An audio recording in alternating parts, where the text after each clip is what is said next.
Until we go live. There we go. Thanks, and welcome back to Senate Education Tuesday, March 14th, 2:49 p.m. Ms. Kenny who's the Chief Policy Officer of Let's Grow Kids.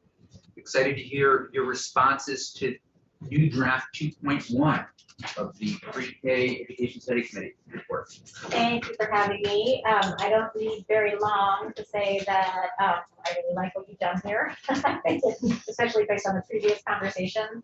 I think it gets at what you are looking for in terms of having a report back. I do agree it's a large scope of work. I have every faith in Mr. Fisher and his colleagues at the Agency of Education.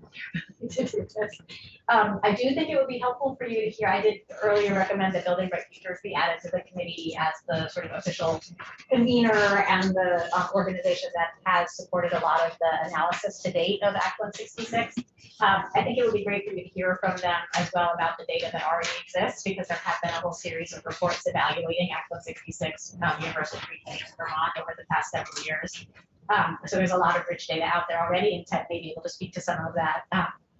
While we're on that topic, Education has been a partner in that. You know, I still consider myself really a new chair. This is only my second term. Building Bright Futures hasn't come up a lot in our work.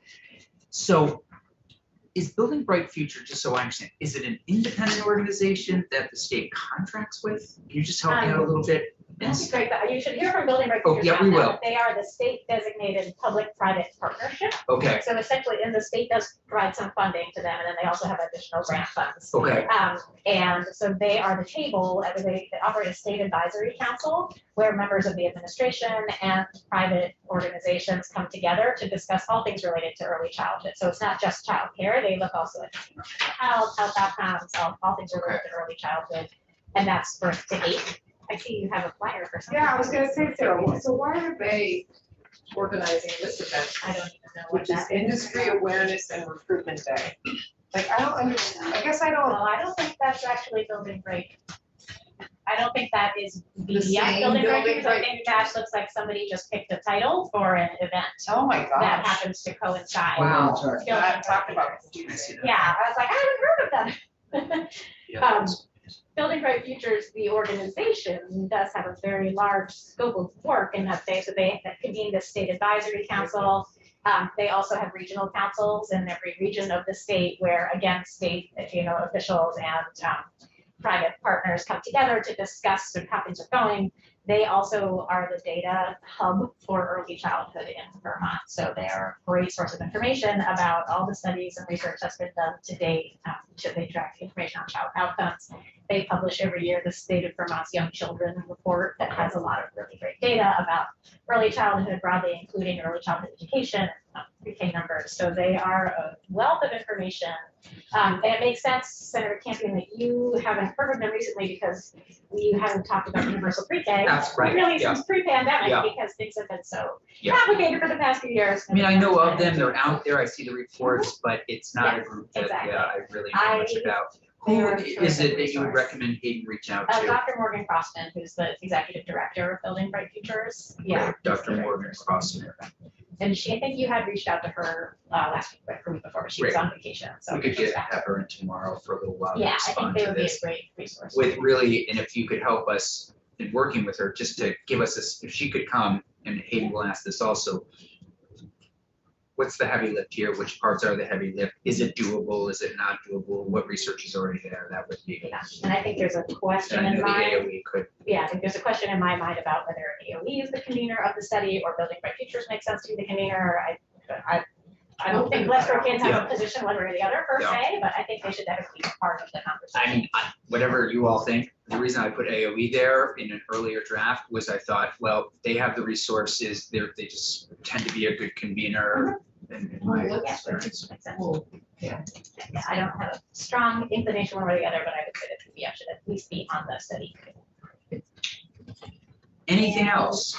I think that's it. I really appreciated your earlier conversation in terms of making sure it's not sort of an either or and looking at how, like what works best for kids and for families and for schools and private partners and looking at the system more holistically. I think the language you've been working on makes a ton of sense to me. I shouldn't say us. I have not talked to anybody. It makes a lot of sense. Any questions for Ms. Kenny? And if you could find some time to work, just meet at Center Weeks a little bit. Sure, absolutely, I'm happy to. Chat a Yes, little we bit are about an advocacy reach out. organization. There's reach no out, question, okay. that we are an advocacy organization, and we also have the people who have really deep experience, especially in university. Yeah. And everybody on here is Yeah. an advocate, you know. I was gonna say, there are many of us in that boat, including the principal superintendent of school boards, and maybe all of us who work closely with people on the ground and then also, advocate for them in the building. So, yeah.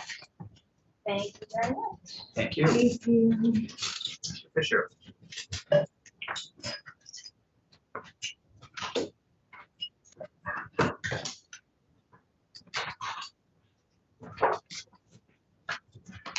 And we do have some written testimony in our folders from Mr. Fisher.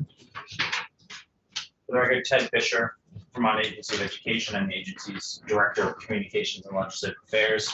Appreciate the opportunity to join you today to talk about some proposed pre-K summer study language for S56. And just before I begin speaking, two things. One is I want to introduce my new friend and colleague, Deputy Commissioner McLaughlin of DCF, specifically the Child Development Division. Today is day 5. Yep. Day 5. And the second thing I wanted to note is you just heard from Sarah about Building Bright Futures as a potential addition and certainly as a resource to speak to on this matter. I wanted to point out to the committee, I believe Hayden is in receipt of written testimony from Dr. Grossman. And there is one item in that testimony that I'd like to highlight as part of my testimony as part of this question of being a convener. Can Can I ask you a quick question before we move on? It's about DCF. Has the new director started there at DCF? Then I apologize, then you, Commissioner Winters, sorry, Commissioner Winters started yesterday. Commissioner, sorry. Oh, he started yesterday. Okay, thank you. I wasn't sure when that transition was happening. Yeah. Okay, thank you. because you have my written testimony before me, there's two parts that I'd like to jump to. Generally speaking, the agency is very supportive of this. We appreciate the opportunity to have a conversation about this, and I think it's a good balance of sort of where the original provisions of S56 go in terms of talking about some of these important questions. Really, I'd just like to focus on two potential concerns we have about this. One of which is related to the question of who is the convener, but I'll get to that second. The first one, just jumping in the bill, is subsection E, section X, requires the committee to provide its report to the General Assembly on or before November 15th of 2023. And the AOE would recommend that it be changed to December 15th. A couple weeks ago, I gave a sort of an overview of what the process is for the production of legislative reports, and I did hear council mention that if you changed it to on passage, it would buy you a little bit of time, and I, with all due respect, would just like to disagree slightly, because the way once a bill is passed, and oftentimes miscellaneous ed bills pass at the end of session, they then go into a queue essentially to leave this building and make it to the governor's office, where they end up in a queue over there. Mm-hmm. And so oftentimes we see the governor signing bills well into June. That gets us to the end of the fiscal. So really, when it comes to establishing committees, even if the effective date is effective on passage, we're usually trying to wrangle people's schedules in the summer, in the middle of prime time for folks to be taking vacation. Mm-hmm. So I just want to be clear that we're really talking about, and the first meeting is usually organizational. How are we going to chunk up the work? Who's going to do what? Elect a chair if that's what you have directed, those kind of things. And then that gives the group a few key months in the fall to do their work and then start drafting their report. And particularly because you're asking them to draft legislative language. I'm very sensitive to the timelines, particularly in the second year of the biennium, which is why we're saying December 15th and not January 15th. But December 15th reports are still tough. And it's just unfortunately like the tyranny of the calendar kind of, I don't have a good solution. If I do, I'll let you know. If I think of one, I'll let you know. But I haven't thought of one yet. But unfortunately, I think November 15th is just not going to be workable, particularly if you have the committee ceasing to exist after that date. If they don't get their work done and they need an extension, we would still support them, and I'm sure that folks would still be willing to meet, but you might be in a legal issue there. Thank you. What if we're able to pare this study down quite significantly? Depending. Perhaps, but I think from my perspective, as the person who usually reads these reports last and does some copy editing and makes sure they go out the door, I think it's less about the actual writing of it and as to the dynamics of the meetings and the number of meetings they have. Mhm. And you're asking them to tackle some weighty things. I think that's right, and particularly because, and then we're going to get into more of the question of what studies have been done, the question you were asking of us a minute ago. There's a lot of reading to do, frankly. A lot of reports have been commissioned, a lot of data has been gathered, and then there needs to be an opportunity for discussion. So that's kind of my thinking there. But we're very sensitive to the need to have something in time for y'all to read it before you come back in so that you can hit the ground running. It's a tough thing. The House has in the past asked for an initial report in December and a later report like in March. I don't recommend that because I don't think you're just asking for more, and usually the operational one is the first report because March is too late, for example. But I know it's tough, but I think December 15th would just be a more reasonable deadline. Let's just play this out for a second. So we get the report, let's say December 15th. We're not in session, but it's there. If senators want to act and start to draft legislation related to that, to the work, that's really what we're kind of trying to figure out is that 2 week sort of period. And the other thing too, if you just permit me, Mr. Chair, Please. if you're asking for draft language on recommendations, that could be the start of your bill. Right. You would need to be very, we need to be very clear that you should that a copy should be provided, sort of as an appendix or something, so that legislative council can start working on it. But you could, in fact, ensure that happens, and we could move that forward. So that's our thought about the date. I just wanted to note that. Senators, what do you think? I mean, I'm okay with it personally, but Is the 15th of December enough time? Because I mean, I think this is important enough that it should be product oriented, not time. Because if you gave me a time limit and I was conscientious, I would get you the product. I can't do much more than restate what I said a minute ago, which is that ideally January 15th is a better date, but y'all are already in session. Yeah. And you really need it beforehand. and I'm hoping So we we can understand and pare respect this that. down. Ms. McLean? Oh, thank you. I just wanted to make the committee aware that your request deadline, the date by which you have to submit a bill request in the second year of the biennium, is December 1st, as you figure this out. That does not work. And sorry to further complicate matters, the day by which you need to approve everything is just a week or two after that. Tell me what you mean approve everything. Just, so if Senator Dulick were to put a bill in or somebody here, they get the bill back, they only have a week or two Right, to so approve the bill itself. like if you put a placeholder in on December 1 to say we're going to implement the recommendations of this work group, Yeah. and then by, I think it's December 15th, that's the no change date for by which point you cannot change the content of your bills. You can find co-sponsors, but you can't change the content of your bills at that point. So if your report is coming in, you've missed your opportunity to draft a bill in that window.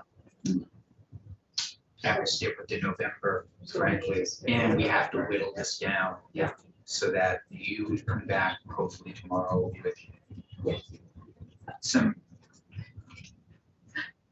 and weigh in on how, maybe you could help us actually, I would, yes, Ms. St. James, Sorry to continue to further complicate matters. go for it. the deadline to introduce and make changes to and think of a committee bill is different than an individual bill. I don't know what that date is off the top of my head, but it's during session. I was gonna ask that question. You'd be limited to committee bills if you Yeah. have a date afterwards. That Rather can than a lot of that can get a members. little tricky, you know, honestly. So I personally, I think what I'd like to see happen if Ms. Kenny and Mr. Fisher could work together to help us whittle this down, so you could say, this is really what we could produce between now and November. I mean, I just need you to be part of the conversation. I'm gonna see the pro tem later and talk with him a little bit about it. I wanna talk with other colleagues. You know, I just wanna make sure that,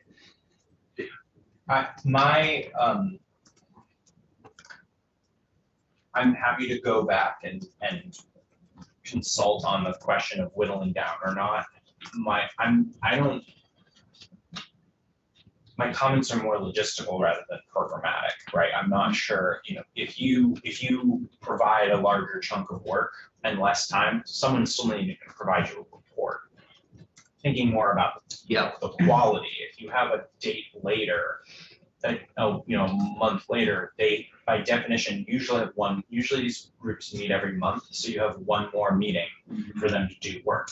So my thoughts weren't so much about like length or scope as much as quality and ability to spend more time digging in. I think your hands are tied timeline wise. So I agree. I don't think, absent Secretary French disagreeing with me when I report back, I think our recommendation is going to stay the same. It should be December 15th, and you would have the option of doing a committee bill. But we are co-equal branches of government. It's your decision in terms of, you tell us November 15th, we'll do our best to meet that deadline. I can't put other senators in jeopardy of not getting their work done. If a chair decides, say, we're not gonna do, you know, so it has to, Absolutely. has to be. So our- 15th. And I also, I unfortunately will sound somewhat like a broken record about deadlines for legislative reports, because I'd be happy to show you the spreadsheets and the trackers that we set up to try to keep track of all these deadlines, but that's something we do think a lot about internally. But certainly you're under a timeline consideration that's beyond what AOE thinks about the number of reports and the ability to staff them, for example, in this particular case. To that end, if the chair would not mind, I have one more item to express briefly. So the AOE, this is under legislative, bottom of the first page and the top of the next, level of administrative and technical assistance, and we're now looking at subsection D, which requires the AOE. I should also note it does require AHS directly, which I would assume would be my friend and colleague with CDD, providing administrative, technical, legal, and fiscal legal assistance to the committee. AOE is doing the payments. As previously noted, the AOE cannot provide a bottomless well of capacity to support the work of committees, working groups, and other one-off report products, as our staff are already engaged in mission critical high-value work. We have very limited capacity to absorb additional work absent the provision of additional resources. From our perspective, it doesn't look like there's a lot of legal and technical resources that might be needed for the committee, but if the committee does ask for them, we would be unlikely to provide significant ones. And Secretary French asked me to let you know that if you decide to direct us to provide this assistance, he will direct his staff to assist with meeting scheduling, posting of minutes and agendas, copying and production of the final report, but will be unable to provide additional technical, legal, or financial support to include staffing and minuting meetings. That's something that we found very useful. Rather than having to devote staff time to minute and track meetings, we ask a member of the committee to do it, and it's worked quite well in the past, and it does reduce a pretty significant staff burden in terms of time for us. So we will do that, as well as do final production of the report, but a lot of that sort of drafting work would need to be absorbed by the committee. To this end, there's two codas I want to add that is sort of based on our conversation earlier.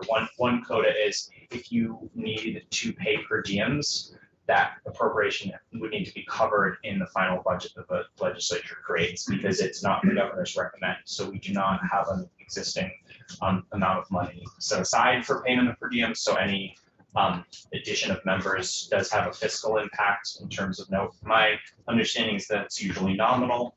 Yeah. And usually an amount is appropriated, and I don't know if all members sometimes even claim that amount, but it does need to be No, they appropriated. don't.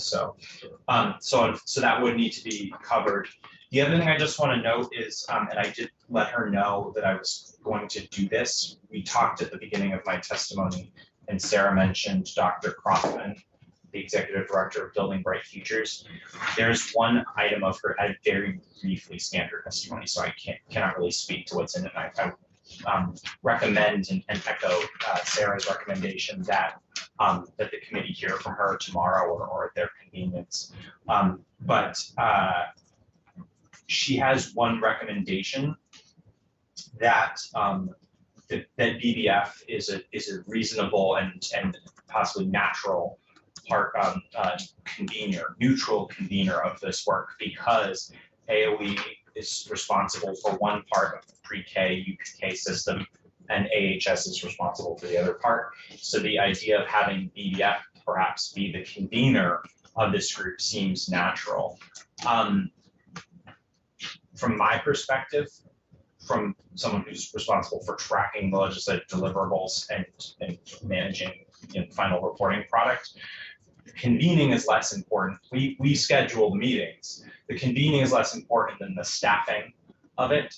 And I can't speak for Dr. Crossman about that sort of technical support. What I will say is that they are very familiar with the large voluminous amount of research and studies that have been conducted. They have some of that expertise. So I think they might be a natural partner.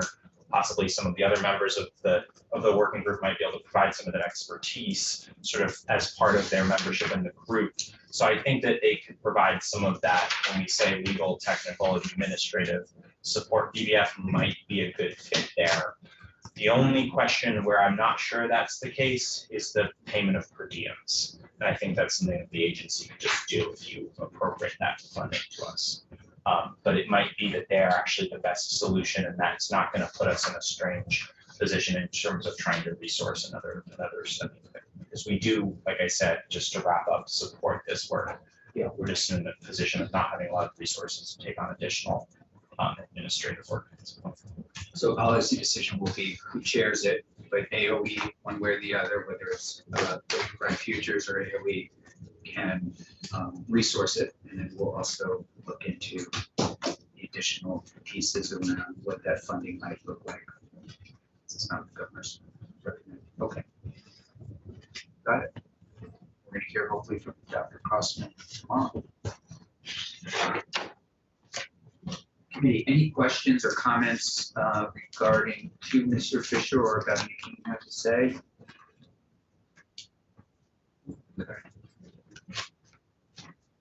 Ted, thank you all. I'll be here for driver's ed. Okay, I'll be hanging out for driver great. That's right. Speaking of driver's ed, Oh, am I on again? well, here's the thing. Yeah, but there's a glare on the clock. Yeah, here's what I'd like to do with our time remaining. I'd like us to look at school safety and just the driver's ed section, because I know you, and no word back from Emily Simmons.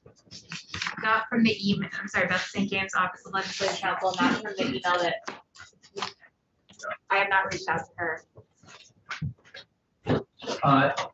Thank you very much, Ms. McLean. Yep, thank you. And no further changes to pre-K at this time?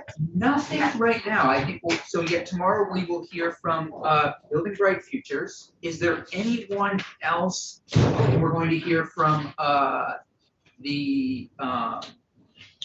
Nichols, who will represent the various organizations that he's a part of, principals, superintendents, NEA. Has he confirmed? Okay, okay, so we'll have Mr. Nichols and we'll have Ms. Crossman, Dr. Crossman, and then I think we should all just be thinking to ourselves, are there sections that we might pull to make this more doable. We have some policy discussions and decisions to make tomorrow around who's going to chair it, that kind of thing. Just looking.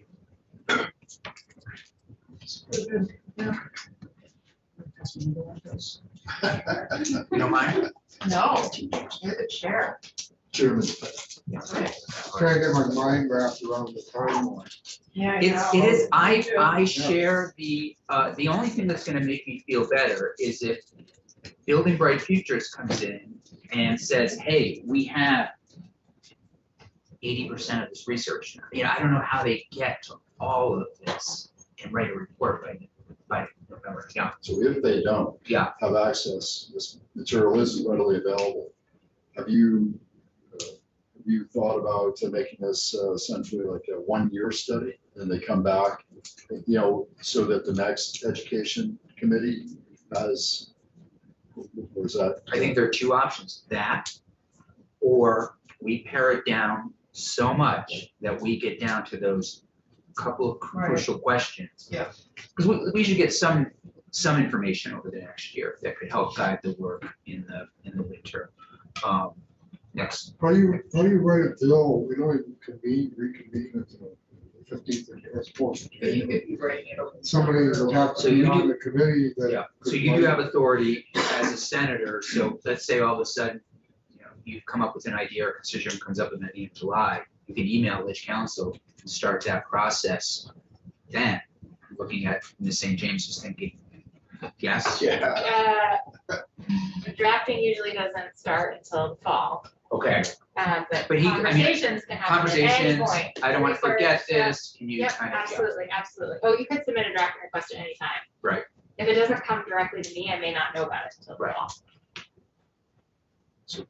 So just for the new guy in the room, like October, November, December, that's kind of like October, November, half of December, For what?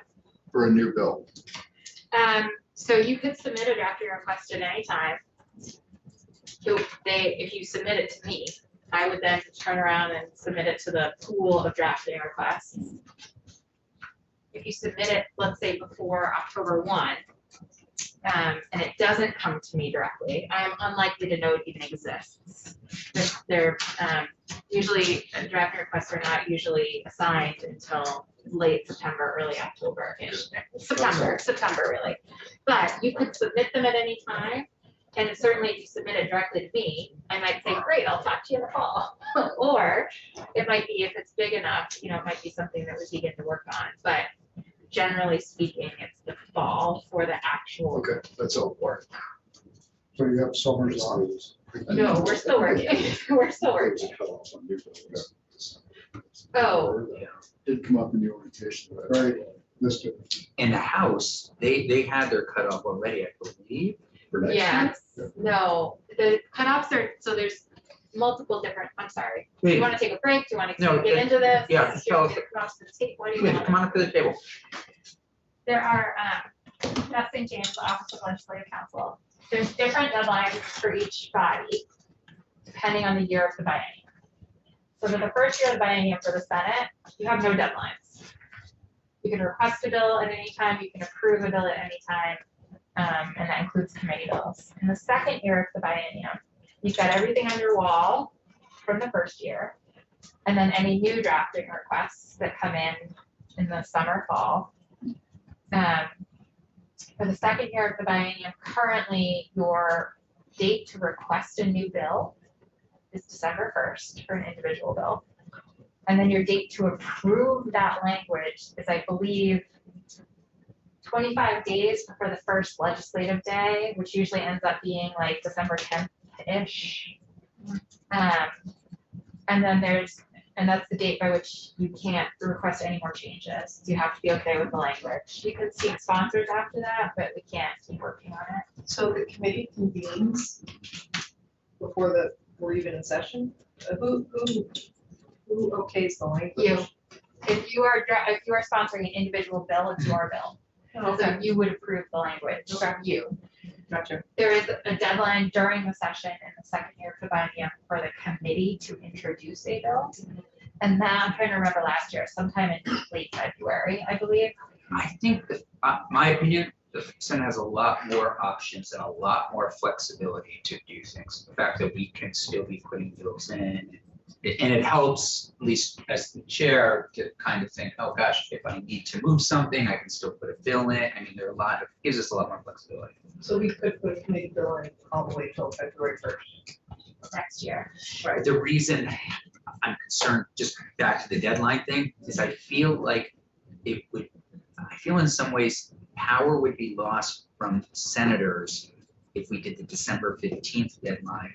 Because it's sort of the chair, because you could get a chair that says, hey, no committee bill. We're not gonna do a committee bill or Right. something like that. That's why I think that November deadline is really important for senators who aren't chairs, so they just have that flexibility and they can put a bill in or not.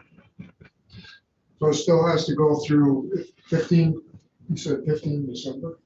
Was, That's, yes, the 15, early to mid-December. It's, currently your rules are not a date certain. It's, I think it's like 25 days prior to the first legislative day, which usually ends up being somewhere between 8 and 15. So.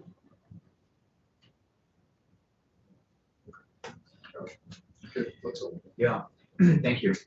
Which is a nice plug to get in your draft request early. Yeah. Yeah. Ms. Agents, while we're sort of on pre-K a little bit still, I'm just thinking of, all right, so Senator Chittenden's piece was kindergarten, so there's nothing to do there. Senator Kitchell's piece that we put in the miscellaneous education bill was related to pre-K. And should that find a home in this study rather than the miscellaneous education bill? Remember this? This was the person up in the kingdom. There was a Oh, question yeah, about yeah. using dollars. And I think we heard the opinion of ledge council is they could use these dollars right now. There's nothing in statute saying they cannot. There's, no, I think I gave you a very lawyerly answer, which was, there's nothing in statute that says state funds cannot be used in New Hampshire. Yeah. But I believe the criteria in order to be eligible to receive those funds Has to be met. is natural, I don't wanna say naturally, but it limits to just Vermont. So I see those as two different things. There's not a. And that's fair, and I think the committee had a really good discussion saying, we don't wanna take public dollars and go to programs that would be less than Vermont standards. And it sounds like New Hampshire might not meet those standards, so they're not meeting some standards. So I'm wondering if we can take some of the language related to what we were going to put in the miscellaneous education bill and plop that into a pre-K study, because that seems to be more relevant. Sure, I mean, well, we just talked about limiting the amount. I know, yeah, Yeah. yeah, that's fair too. But you can start, no, I'm just being, flip. You can certainly add a specific question, maybe under the capacity and demand section for, you know, what changes are necessary, to ensure, you know, there's access to high quality, pre-kindergarten education, and if you want to be very specific, you know, school districts that border other states. I would, you know, I think if it traveled in another bill, people would find it odd. That's yes, what I'm- I yeah. totally So- agree with So you. that's where I would say, yes, if you would add that language into the pre-K bill, unless there's objection. I think that's where it belongs. If we have it in the miscellaneous ed bill, if it's, you know, not part of that, I think people would, down the hall in particular, appropriations would try to do that for us, so let's do. So what I'm envisioning is just a one One line, sentence. one sentence, Yeah. not the entire Yeah. study that you were talking about in the miscellaneous ed bill. Okay. Correct. Okay. Okay, can we just take 5 minutes? Yeah. We'll come back Are we and we'll waiting do, for we're going to do, driver's ed. Okay. Just one question. Yeah, please. So the bills that remain on the wall. Yeah. Remain on the wall through the next year? That's right. Okay. Yeah, it's a good question. Yeah. Yeah. All right, we'll come back and do driver's ed.